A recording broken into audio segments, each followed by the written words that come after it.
we understand and know that we went over the team backwards and forwards with a fine tooth comb. We understand that one of the supreme things that's happening with the Saints here in terms of the depth of each position group, they've addressed it. The tight end position, they brought in Foster Monroe. You had to wait on that thing because he had to clear out, and the Saints did it, and that's how they looking now. Now we talk about everything else. What's left to talk about? Now you could also say cue the defense, and this is what I've been saying, that the interior defensive line could use another veteran rotational end or a defensive tackle rather to be there, which that could also be solved by just throwing to new Passanio in that role. And then you will have Passanio along with the rest of them guys, as well as Malcolm Roach. And then, of course, you'll have push from a guy like Jaron Cage, Jack Heffler, with all the rest of these guys. One of these undrafted guys are going to step up. And I've been saying, watch out for a guy like Jaron Cage. He can push Malcolm Roach, man. He can push him. Anyway, let's jump into this one here. And this speaks about the linebacker depth about the black and gold here. A lot of people simply don't belong or believe in Zach Bond's ability. Me personally, I like Zach Bond. I think Zach Bond has potential.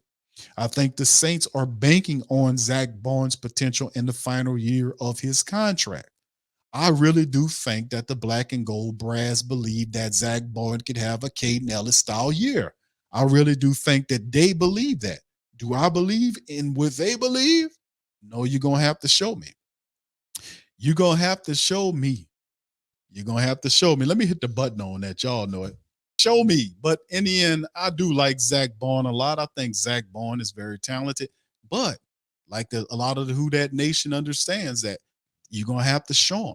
So their criticism is not, unjustified because we really haven't seen a lot from Zach Bond to be excited about. But there is a potential, a small chance that he could have a season similar or get a very productive season like we seen out of the Caden Ellis, which was special. But let's get into this one right here from Canal Street Chronicles. Why the Saints should bring Kwon Alexander back. We've talked about this. We've done a show on this a while ago. Kwon Alexander is still out there. A lot of the Jets media is pushing for the Jets to re-sign Kwon Alexander. Remember, he signed there. He left here, and we covered this before. The Saints didn't cut or release him. But, what happened was Dennis Allen went to to Kwon Alexander, pardon me, and told him, listen, Pete Werner is going to be our future linebacker. You're going to be our third linebacker. You'll rotate in, and back up these guys. Kwon Alexander said no. He said he was looking to get the multiple year deal that he was searching out for, that kind of contract he had early in this year. I don't think Kwon Alexander will ever get that kind of agreement. But, he went to the Jets after looking around. The Jets gave him a 1-year deal. It was at just over 1.2 mil. And he played about 16 games or so, I think, for the Jets, more games that he played in a while for us. And he played pretty decently. He had like 60 something tackles, I want to say, that year. So bringing Kwon back makes a lot of sense because he won't cost you a lot of money. The only question is, would he be open to coming back to New Orleans in a reserve role? Because it hadn't changed. The situation hadn't changed about him, in terms of him being a starter. It's still Demario Davis and Pete Werner. But if injuries happen, he'll be in there starting and he could work his way into a payday perhaps. Just imagine if Kwon, and this is just how fast things happen. Imagine if Kwon Alexander would have said, yeah, I'm going to stay with New Orleans, right? He stays with New Orleans. Pete Werner gets hurt, right? He balls out. He becomes a free agent, and then he gets a big contract from another team. He gets a multiple year deal from another team. So that's what I was saying. If Kwon Alexander would have stayed placed, he would have ultimately gotten the money, maybe not from us, but perhaps a division rival would have gave him that bread. I don't think he'll still be out there right now, but this could be something interesting because to bring him here and have him here behind a Pete Werner who's suffered from injuries wouldn't be a bad thing. But will he be receptive to that? Because that's the thing. Because he didn't leave ugly. But would he be receptive to that sort of thing? Let's cover it. Counting down the days until training camp, Saints locked and loaded for the upcoming season. Team looking pretty much set, but they could bring in an old friend, 28-year-old Kwon Alexander, sitting in free agency. It could be an excellent addition to the team. He joined the team back in 2020, and he was traded to the Saints for Kiko Alonso. You remember that? And a conditional fifth-round pick, found instant success starting 7 of 7 games that he played. Yeah, he played the next season 8 of 12 games and was cut in 21 to save salary. He played last season for the Jets. Alexander was a solid linebacker. The Saints' tenure had a great reflection or relationship, pardon me, with the fellow Demario Davis. He was phenomenal next to Demario Davis. He really was. He was phenomenal next to Demario Davis. Like I said, he was released because he didn't want to take a backup role to Zach Bowen. Had he said yes, I'm telling you, he would have got his money from somebody. If it's not us, it would have been a divisional rival. I promise you that much. The Saints have one of the best linebacker duels in football. Pete Werner and Demario Davis are absolute game wreckers. However, the rest of the team's linebackers are unproven. Alexander could be a solid depth piece and key snaps in certain defensive packages. The Saints also are lacking pass rushers. When Alexander was a Saint, he had 18 blitz attempts. On those 18 attempts, the former fourth-round pick had 8 QB pressures. At a bare minimum, the former LSU Tiger will provide the energy and excitement in the locker room, and also won't cost the team a ton of money to sign him, making it a rather easy acquisition for the team. Do you think Saints will bring Kwon Alexander? I would. It is a possibility. Anything's possible, right? The Saints. Now, listen. Like I said, what's stopping Kwon Alexander from coming here, right? He left. The Saints released him because he didn't want to take the reserve role to back up Pete Werner. Had he stayed, like I said, he would have balled out, and he would have more than likely got a contract from a division rival or somebody who gave him a multi-year deal.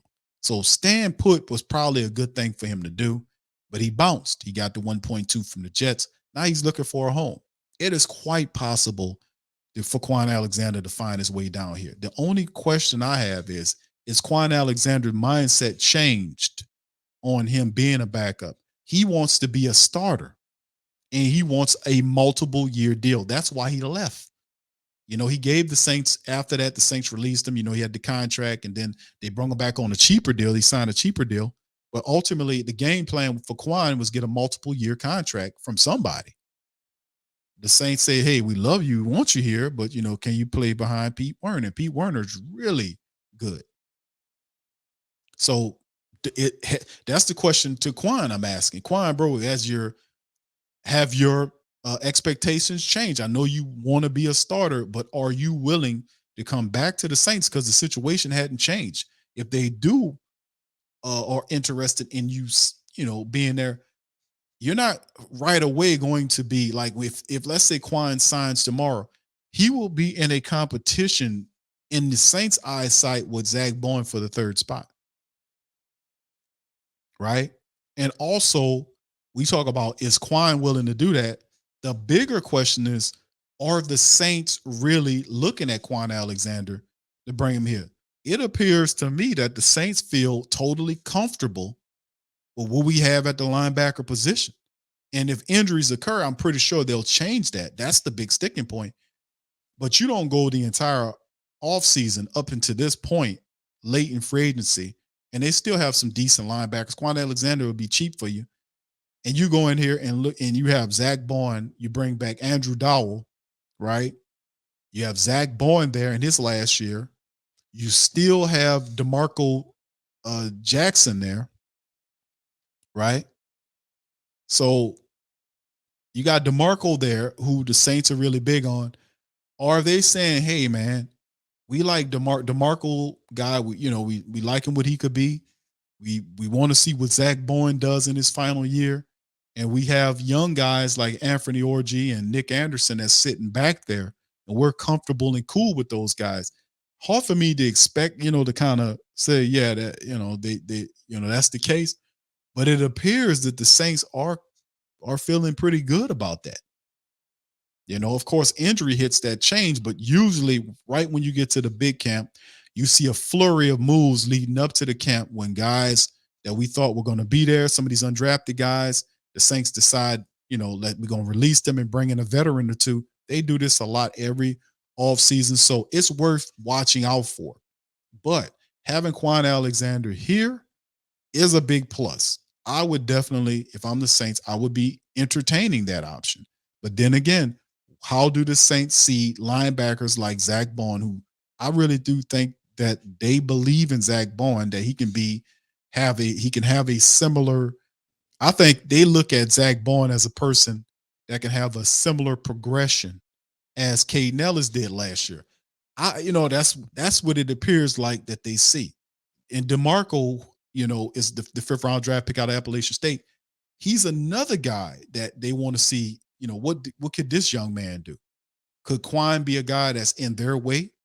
For those guys to develop, and they want to see a younger option, even though Quine is cheap at whatever $1 million contract is. These other guys are cheaper than him. So it'll be interesting to see how it all fits. Me personally, I think the Saints should definitely look into it because is those questions are bound. Like, are the Saints looking at Quan Alexander? Are they feeling like they're comfortable at the linebacker position? They can do what they do. And then the other question is, does Quan Alexander accept the role that he left here? You know, does he accept the role that he left here from to go to the Jets to get? And now he's a free agent again. Did his mind change there? That's the big question there. So ultimately, man, this will all be looked upon because I think Quan Alexander eventually over the next couple of weeks, he could very well be signed to a team, whether it's the Jets, and they're advocating for him to come back. Players on the team want Quan Alexander back. So if he pulls and goes somewhere else looking for the money, we'll know over the next 10 to 14 days or so what happens with Quan Alexander. So we'll just have to see on that, right? Well, y'all let me know how y'all feel. Put it in the chat. Let me know how you guys feel. I know y'all want Quan Alexander back, but what about the mentality that Quan had when he left? Did that change? Does he feel like, hey man, I ain't sitting behind that guy, I'm better than that guy? Or do the Saints feel like, hey man, we cool. We don't need Quan Alexander. Zach Bourne and DeMarco Jackson is fine. Y'all let me know about that in the chat, man. Let me know how y'all feel about that because that can not be understated.